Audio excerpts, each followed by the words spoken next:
చెప్పండి. 2019 నుంచి 2024 వరకు వైసీపీ ప్రభుత్వం ఉంది. 2024 టీడీపీ ప్రభుత్వం వచ్చింది. అయితే గడిచి 2 నెలలు అవుతుంది. ఏ ప్రభుత్వం బాగుందన్నారు? ఇప్పుడు గత ప్రభుత్వం గురించి నేను చెప్తానండి. గత ప్రభుత్వం వచ్చిన వెంటనే ఫస్ట్ కూల్చడం మొదలుపెట్టారు. ఆ రోజుతోనే వాళ్ళ పతనం స్టార్ట్ అయిపోయింది. వ్యవస్థలను కూల్చేశారు. ఈరోజు పోలీస్ వ్యవస్థ మీద కానీ న్యాయ వ్యవస్థ మీద కానీ ఆ రోజు నమ్మకం లేని పరిస్థితి. ప్రజల మీద విపరీతమైన భారాలు వేశారు. ఏదంటే ఇంటి పన్ను కావచ్చు, కరెంటు బిల్లులు కావచ్చు, బస్ ఛార్జీలు కావచ్చు, చెప్పుకుంటూ పోతే చాలా ఉన్నాయి. వాళ్ళు గతంలో ప్రజలు ఏమనుకున్నారు, ఈ ప్రభుత్వం వస్తే మమ్మల్ని నెత్తిన పెట్టుకొని చూస్తారని అనుకున్నారు. కానీ వాళ్ళ నడ్డి ఇచ్చారు కాబట్టి ప్రజలందరూ మూకుమ్మడిగా ఈరోజు వాళ్ళని పక్కన పెట్టడం జరిగింది. ఈ రాష్ట్రంలో మొన్న జరిగిన ఎలక్షన్లో ఎంత వ్యతిరేకత వైసీపీ పార్టీ మీద ఉందనేది క్లియర్గా అర్థమవుతుంది. కనుక నేను చెప్పేది ఏంటంటే, ఇప్పుడు మేము వచ్చిన తెలుగుదేశం పార్టీ అధికారంలోకి వచ్చిన తర్వాత ఫస్ట్ సంతకం మెగా డిఎస్సి వేశారు. యువతకు ఒక భవిష్యత్తును చూపిస్తున్నారు. రెండోది ఏదైతే అవ్వాతాతలకు చెప్పారో 4,000 రూపాయల పెన్షన్ అని చెప్పి, ఈరోజు ఇంత రాష్ట్రంలో ఆర్థిక ఇబ్బందులున్నా అవ్వాతాతలకి 4,000 రూపాయల పెన్షను చంద్రబాబు నాయుడు గారు ఏర్పాటు చేశారు. గతంలో వైఎస్ జగన్మోహన్ రెడ్డి 3,000 రూపాయల పెన్షన్ ఇస్తానని చెప్పి 2,250, 2,500, 2,750 ఆ విధంగా విడతల వారీగా ఇచ్చారు. అది అవ్వాతాతలు కానీ పెన్షనర్స్ కానీ విడో పెన్షనర్ కానీ మనసులో పెట్టుకొని మొన్న వాళ్ళ ఓటు రూపంలో చూపించారు. అంతే. ఈరోజు నిరుద్యోగంతో చాలామంది యువత తప్పుదారిని పట్టుతున్నారు. దేనికి? రాష్ట్రంలో గంజాయి రాష్ట్రంగా తయారు చేసేశారు గత ప్రభుత్వం. ఈరోజు ఆ గంజాయి తాగి చాలా ఇబ్బందులు పడి ఈ హత్యలు, దోపిడీలు, దౌర్జన్యాలు జరుగుతున్నాయంటే మీరు పెంచిన మొక్కే ఈరోజు ఈ విధంగా చేస్తుందని చెప్పి ఈ సందర్భంగా చెప్తున్నాను. కనుక ఈ ప్రభుత్వానికి చిత్తశుద్ధి ఉంది.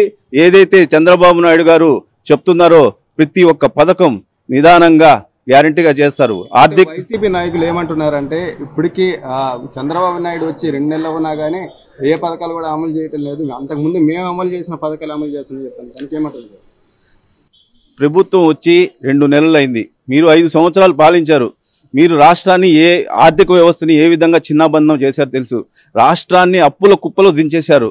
ఈరోజు కనీసం ఎక్కడ విలువైన స్థలం ఉన్నా, ఎక్కడ ఏ విలువైన ఆఫీసులున్నా కుదవ పెట్టి తనఖాలు పెట్టి అప్పులు తెచ్చారు.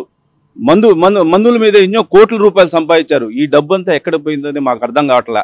కానీ చంద్రబాబు నాయుడు గారు వచ్చిన 2 నెలల్లోనే అన్నా క్యాంటీన్లు ఓపెన్ చేశారు. నిన్న 100 అన్నా క్యాంటీన్లు ఓపెన్ చేశారు. పేదవాళ్ళని ఆకలి తీర్చాడు. అంతేకాదు యువతకి మెగా డిఎస్సి వేశారు. ఫస్ట్ సంతకం పెట్టాడు. ఈరోజు యువత భవిష్యత్తు కోసం మెగా డిఎస్సి వేసి వాళ్ళ భవిష్యత్తులో వెలుగు నింపుతున్నాడు. అంతేకాదు ఈ విధంగా ఎన్నో పథకాలను రాబోయే రోజుల్లో చేస్తాడు. ఏదైతే సూపర్ 6 పథకాలు చెప్పున్నారో ఇవన్నీ ఇప్పుడున్న పరిస్థితి, ఆర్థిక పరిస్థితి చాలా దారుణంగా ఉంది కాబట్టి ప్రతిదీ చూసుకొని రాబోయే రోజుల్లో ఒక్కొక్కటిగా ప్రతి ఒక్క కార్యక్రమం ఏదైతే చంద్రబాబు నాయుడు గారు మేనిఫెస్టోలో పెట్టారో ప్రతి ఒక్క కార్యక్రమం నిదానంగా చేస్తాడని చెప్పి మాకు నమ్మకం ఉంది. అయితే ఆంధ్ర రాష్ట్రంలో గతంలో చూసుకుంటే ఏ అత్యాచారాలు కానివ్వండి, హత్యలు ఎక్కువైపోయేసి అని కూడా వైసీపీ నాయకులు చెప్తున్నారు. దీనికి ఏమంటారు మీరు?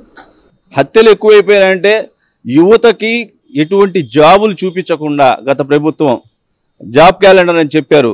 ఏమి చూపించలే, జాబులే వేయలేదు, డిఎస్సి వేయలేదు. యువతకు చూపించకుండా ప్లస్ రాష్ట్రంలో గంజాయి రాష్ట్రంగా తయారు చేసి ఈరోజు గంజాయి మత్తులో యువత ఉందంటే ఎంత బాధగా ఉంది. మేమంతా చాలా బాధపడుతున్నాం. వాళ్ళందరూ ఆ గంజాయి మత్తులో ఇటువంటి కార్యక్రమాలు చేస్తున్నారు. దీనికి మూలం పెట్టింది మీరే అని చెప్పి ఈ సందర్భంగా నేను తెలియజేస్తున్నాను. లా అండ్ ఆర్డరు మీ ప్రజలకు అర్థమైపోతుంది. గత ప్రభుత్వంలో మహిళల మీద అత్యాచారాలు, ఏదైనా మాట్లాడాలంటే దౌర్జన్యం, దోపిడీ చేసేవాళ్ళు. ఈ రోజు ఎట్లుంది? ప్రశాంతంగా రాష్ట్రంలో ఎక్కడా కూడా ఎటువంటి ఇబ్బందులు లేవు, ఎక్కడా కూడా ఎటువంటి దౌర్జన్యాలు లేవు. ప్రశాంతమైన రాష్ట్రాన్ని చంద్రబాబు నాయుడు గారు ఈరోజు నడిపిస్తున్నారు. అంతేకాదు పవన్ కళ్యాణ్ కూడా ప్రతిదీ ఆచితూచి అడుగు వేస్తూ కలిసి పనిచేస్తున్నారు. అయితే ఈ యొక్క సూపర్ 6 పథకాలు అమలు చేయడానికి ఇంకా టైం ఎంతవరకు టైం ఉంది? సూపర్ 6 అమలు చేయడానికి చాలా సార్లు కూర్చున్నారు, కసరత్తు చేస్తున్నారు. ఆర్థిక పరిస్థితి బాగాలేదు. తప్పకుండా తొందరలో ఒక 5-6 నెలల్లో దీన్ని ఒక్కొక్కటిగా విడుదల చేసే అవకాశం ఉంది. అయితే యువత కోసం ఇండస్ట్రీస్ ఏమైనా వచ్చే అవకాశాలు ఏమైనా ఉన్నాయా? తప్పకుండా యువత కోసం చాలా ఇండస్ట్రీస్ వస్తాయి, కొత్త కొత్త కంపెనీలు వస్తాయి. ఈరోజు అమరావతి రాజధానిని నాశనం చేసేసారు. ఆ రోజు ఎంతో అద్భుతంగా తయారు చేసి ఎన్నో కంపెనీలు ఎంఓఈలు కుదుర్చుకున్న ఈ రాష్ట్రం అందరినీ పంపించేశారు. మళ్ళీ అందరు తిరిగి వస్తున్నారు. యువతకి పరిపూర్ణమైన ఉద్యోగాలు ఈ రాష్ట్రంలో చంద్రబాబు నాయుడు గారు, లోకేష్ గారు, పవన్ కళ్యాణ్ గారు ఇవ్వబోతున్నారు. అయితే అన్నా క్యాంటీన్ ఓపెన్ చేసి ఈ రోజుకి 2-3 రోజులు అవుతుంది. అయితే స్పందన ఎలా ఉంది అంటే పేద ప్రజలు, రైతులు అందరూ పట్టణాలకు రావాలన్నా వాళ్ళు అక్కడి నుంచి అంటే ఫుడ్ తీసుకుని రావాల్సి వస్తుంది. అయితే ప్రజెంట్ ఇక్కడ పట్టణాల్లో కొని తినాలంటే 100 రూపాయల కన్నా ఏ హోటల్ కూడా తక్కువ లేదు. అటువంటి పరిస్థితి 5 రూపాయలకే భోజనం అందిస్తున్నారు. వాళ్ళు ఎలా వ్యక్తం చేస్తున్నారు? ప్రజలు చాలా సంతోషంగా ఉన్నారు. ఒక పక్క హాస్పిటల్కి వచ్చేవాళ్ళు కానివ్వండి, కూరగాయల మార్కెట్కి వచ్చేవాళ్ళు కానివ్వండి, కార్మికులు కానివ్వండి, కర్షకులు కానివ్వండి, వాళ్ళు ఇంట్లో చేసుకోలేకపోయినా ఈరోజు 5 రూపాయలు ఇస్తే స్వచ్ఛమైన నీట్గా భోజనం, అంటే ఇంచుమించు 5 స్టార్ హోటల్లో తిన్నంత భోజనం, ఎట్లా పెరుగు, సాంబారు, రసము, పచ్చడి, రైసు, మంచి క్లీన్ ఎన్విరాన్మెంట్లో ఈరోజు అన్నా క్యాంటీన్లు జరుగుతున్నాయి. వాళ్ళ ఆనందానికి అవధులు లేకపోతుంది. వాళ్ళు ఇప్పుడు కూడా చెప్పుకుంటున్నారు, శుద్ధంగా మేము గత 2014 ముందర మేము తింటున్నాము, 19 దాకా తిన్నాము.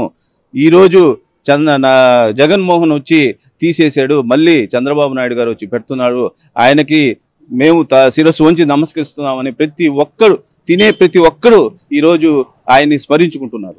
అంటే అదేవిధంగా ఆనం రామనారెడ్డి కానివ్వండి, మంత్రి పొంగూరు నారాయణ కానివ్వండి, నెల్లూరు జిల్లాలో ప్రత్యేక దృష్టి పెట్టి నెలలో 3-4 సార్లు సమస్యలను తెలుసుకుంటూ చాలా చక్కగా వ్యవహరిస్తున్నారు. దేనికంటారు ఇంత శ్రద్ధ పెట్టాల్సిన అవసరం? అంటే గత ప్రభుత్వంలో బాగా డ్యామేజ్ అయిపోయింది.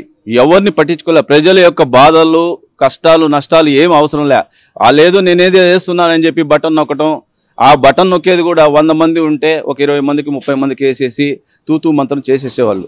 ఇప్పుడు చాలామంది చాలా బాధల్లో ఉన్నారు. చాలా అర్జీలు వస్తున్నాయి. ఈరోజు గ్రీవెన్స్ పెడితే ఇప్పుడు ఈ 2 నెలల్లోనే సుమారు 3-4 గ్రీవెన్స్ జరిగినాయంటే ఇంకా చంద్రబాబు నాయుడు గారు కానీ ఇక్కడ ఉన్న మంత్రులకు కానీ ఎంత కమిట్మెంట్ ఉందో చూడండి. ఈరోజు మంత్రి నారాయణ గారు కానివ్వండి, ఆనం రామనారెడ్డి కానివ్వండి, ప్రజల యొక్క సమస్యల కోసం తప్పిస్తూ ప్రతి సమస్యను క్షుణ్ణంగా పరిశీలించి వాళ్ళకి న్యాయం చేయాలని చెప్పి ప్రభుత్వాన్ని ఆదేశించడం జరుగుతుంది. స్పాట్లో కూడా ఏదైనా స్పాట్లో చేసేటి కానీ ఉంటే స్పాట్లో చేయిస్తున్నారు, అధికారులను పరుగులు పెట్టిస్తున్నారు.